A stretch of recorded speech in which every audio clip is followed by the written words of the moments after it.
দিন, তার মানে আমরা ধারণা করছি খুব তাড়াতাড়ি তারেক জিয়া আমার দেশে আসবে। আর তারেক জিয়া দেশে আসা মানে বিএনপিরা উজ্জীবিত হবে। কথা বলে ঠিক না বেশি? আর এইটাই হয়েছে ভারতের জন্য গাত্রদাহ। সুতরাং বিএনপি জামাত আমরা ভাই ভাই। এখানে দ্বন্দ্ব করলেই শেখ হাসিনা আবার মাথা উঁচু করে দাঁড়ানোর সুযোগ পাবে। এই জন্য সকলের কাছে আমাদের আহ্বান, কোন রকম দ্বন্দ্ব করা যাবে না। উল্টো বুঝবেন না, আপনি একটা দল করেন, ভাই একটা দল করতেই পারেন গণতান্ত্রিক দেশে। খান সাহেব একটা দল করতে পারে, আপনারা একটা দল করতে পারেন, তবে আপনারা জামাত ইসলাম মিলেই তো এই স্বাধীনতা আমরা এনেছি। কথা বলে ঠিক না বেশি? এখন যদি দল করে পথ দিয়ে ভাগাভাগি করি, মারামারি করি, তাহলে ভারতের ভারতকে আসার সুযোগ আপনারাই করে দিবেন, আপনারাই করে দিবেন, আপনারাই করে দিবেন। এখানে যারা বিএনপি জামাতের লোক আছেন, শেখ হাসিনা অথবা ভারত আবার আমাদের দেশে এসে মাতবরি করুক, এটাকে আপনারা চান? জোরে বলেন চান? তাহলে ছোট্ট ছোট্ট সমস্যাগুলো নিজেরা সমাধান করে নিতে হবে, মারামারি করা যাবে না। মারামারি করা মানে নিজেদের পায়ে নিজেরা কুরুল মারা। কথা বুঝেছেন? কথা বুঝেছেন? কথা বুঝেছেন? আচ্ছা বলুন কি, এক বাবার চারটি ভাই, ভাই ভাই একটু দ্বন্দ্ব থাকে না? থাকে না? তার মানে কি এই কাজ বাপের বাড়িতে রেখে দিতে হবে? তার মানে কি এই যে বড় ভাই যে করেছিল ওই ঘরেতে কবাই রেখে দিয়ে এটা কি কাজ?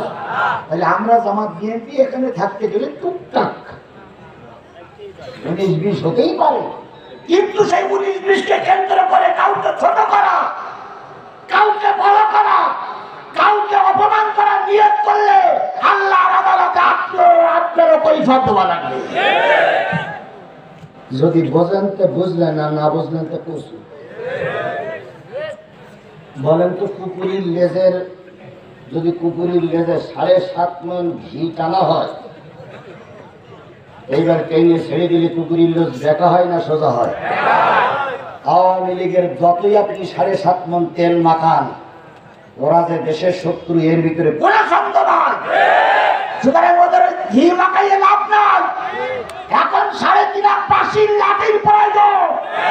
হয়তো চুপ করে থাকো না, তোমার লাঠি দিয়ে পিটাইয়ে সোজা করা হবে।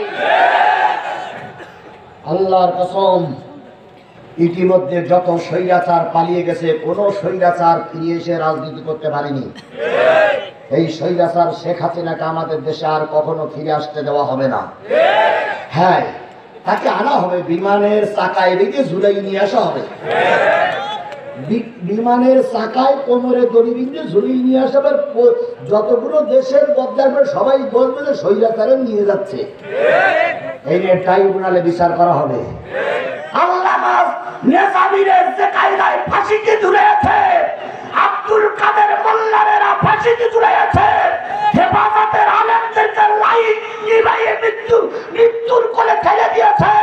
আওয়ামী লীগের নেতা কর্মীদের এই পরিণতির জন্য অপেক্ষা করার জন্য বলা হচ্ছে, তোমাদের নেতা কর্মীদের ওই পরিণতি আজও কালও হবেই হবেই হবেই হবে।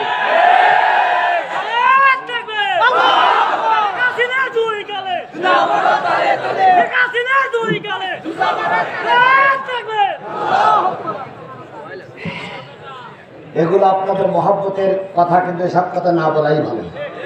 আল্লাহ আমাদের সবাইকে ধৈর্যের সঙ্গে কবুল করুক। সকলে মিলে বলুন আমিন। আল্লাহ নবী বদরের যুদ্ধে জিতে গেলেন। সাহাবীরা 4টে ভাগ হয়ে গেল। কয় ভাগ? 1 ভাগ আল্লাহ নবীকে হেফাজত করতেছিলেন, আর 1 ভাগ কাফেরদের তারাই নিয়ে চলে গেল। ধর ধর ধর আবু জেহেলের বংশধর। আর 1 ভাগ আহত নিহত ভাইদেরকে খেদমত করতেছিলেন, আর 1 ভাগ গনিমতের মাল কাফের রাজা ফেলে রেখে গেছে, ওইগুলো কুড়াই এক জায়গায় করতেছিলেন। এবার যখন বদরের প্রান্তর মুসলমানদের সব এক জায়গায় হয়ে গেল, যারা মাল কুড়ালো তারা বলল এগুলো সব আমার, কারণ আমি অতিরিক্ত মাল কুড়িয়ে পাইছি রাস্তায়। কাফেরেরা চলে গেছে, আর কি রেখে গেছে? মাল ফেলে রেখে গেছে, এগুলো আমার। এবার যারা নবীকে হেফাজত করতেছিলেন তারা বললেন আরে ভাই নবীর জন্য যুদ্ধ করেছি, নবী যদি না বাঁচে তাহলে তুই মারলে করবি কি? সুতরাং তোর এই মালে আমারও বিশ্বাস।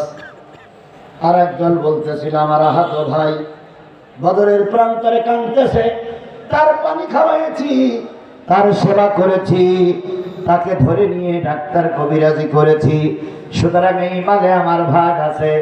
আর এক দল বলতেছে আমরা যদি কাফেরদের না তাড়াই দিলাম তাহলে তোরা মাল পাতিস কই?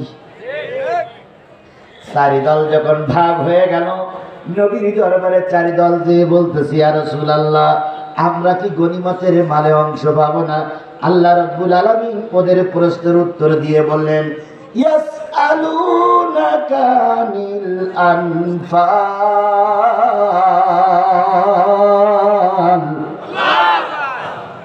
কুলিল আনফালু লিল্লাহি ওয়ার রাসূল। কাফিরেরা যাইতে পারেনি আর ক্ষমতার দ্বন্দ্ব। দেখেন শিক্ষা নেন, কাফিরেরা এখনো 10 কিলোমিটার যাইতে পারেনি, এখনো কেবল বদরের প্রান্তে আছে তারা। আর তোরা গনিমতের মাল নিয়ে এখন টানাটানি শুরু করেছিস।